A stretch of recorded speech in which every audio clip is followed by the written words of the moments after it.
Welcome to Inspiring China, a channel that brings you insight of technology, business and lifestyle. Don't forget to click the subscribe and notification icon, share if you like it. Your support is my motivation. Artificial intelligence, or AI, has been around for decades. The birth of AI started in the early 1950s when a group of scientists that specialized in mathematics, psychology, engineering, economics, and political science to discuss the possibility of creating an artificial brain. It is the persistence of creativity amongst humans from early civilization of Egypt, Greece, Georgia, China, and Prussia that built humanoid automata, or self-operating machine, earliest form of automation, that made this possible to advance our society. One of the examples is the south-pointing chariot, an ancient Chinese two-wheeled vehicle that carried a movable pointer to indicate the south, no matter how the chariot turned, as a navigation tool.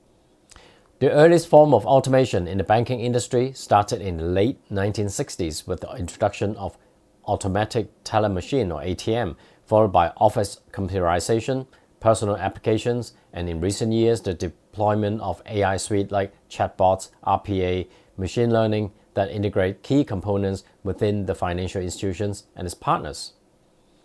Back in the early 1980s, the renowned US-educated Chinese scientist 𝗘𝗣17 proposed a national strategy for the first time in China to commence research in artificial intelligence. Subsequently, the Chinese Association for Artificial Intelligence, or CAAI, was founded in 1981 and held their first conference in Changsha.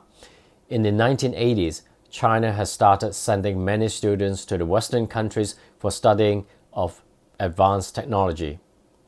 Many have later returned and contributed to building the foundation of China's AI research. For the next 2 decades, much of the AI research has been part of the government-funded projects that gradually combine with the country's economic and technology development.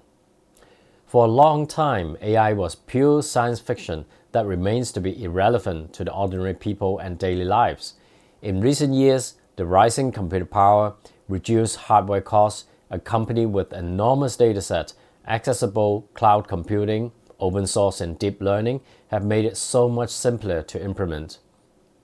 Another major milestone that rocked the world in 2016, it was a Sputnik moment for the 280 million Chinese viewers who watched the world champion Go player 𝗘𝗣 beaten by AlphaGo, winning 4 out of the 5 games. The result has sparked a national pursuit of AI aspiration from Chinese investors, entrepreneurs, and government officials that focus on the one industry. Money for AI startups started pouring in from venture capitalists, technology firms, and local government, as described in the book AI Superpowers, written by 𝗘𝗣 17, chairman of Sinovision Ventures. The overall AI investment is driven by the colossal market size of smartphone users who embrace technology and the emergence of big data and computer power. China is among the top 3 countries with the highest trust of internet, with the highest mobile payment penetration rate of 77% and the largest online e-commerce population of 710 million. It was around 2011 that AI started to set stage within Chinese enterprises, thanks to the emergence of big data, cloud computing, Internet of Things, and other technology development. In August 2015, another major push was from the central government's announcement of the Made in China 2025 strategy, which also includes the development of AI technology. By 2020, China's AI market size is estimated to reach $14.3 billion, with a rather diverse ecosystem across industry that support the economic growth.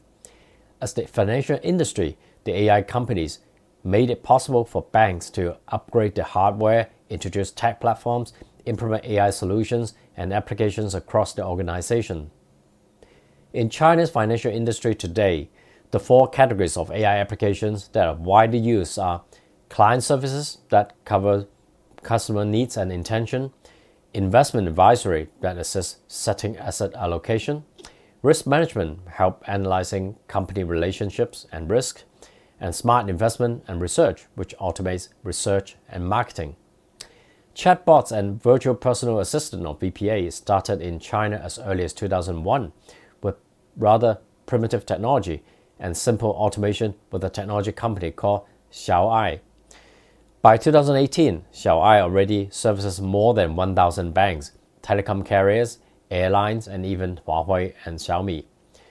Robotic process automation, or RPA, has gained momentum around 2015, with most Chinese banks implementing the automation tool that emulate humans' actions interacting with digital systems.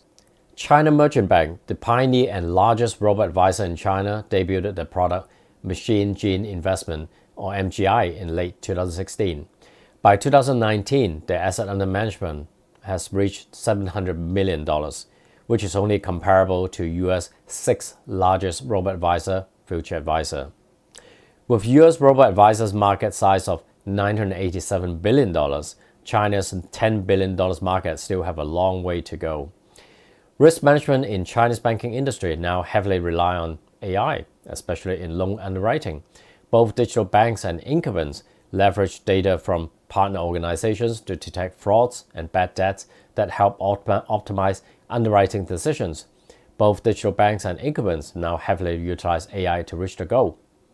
In 2018, OneConnect, the FinTech subsidiary of Ping An Group, launched a flagship loan product, 𝗘𝗣. It is an AI-driven solution for small and medium-sized financial institutions, a company with blockchain and big data that covers the entire loan cycle, from client acquisition, underwriting, to loan management. Client acquisition is done purely online. The AI growth in the financial sector is the direct result of favorable government policy, ferocious competition within the industry, emergence of local disruptive technology, and the overall development of China in all directions, like smart city, digital currency, online retail, and intertwined with the banking services. Thanks for watching. Stay tuned for part 2 of this episode, and don't forget to leave your comments. See you in the next episode.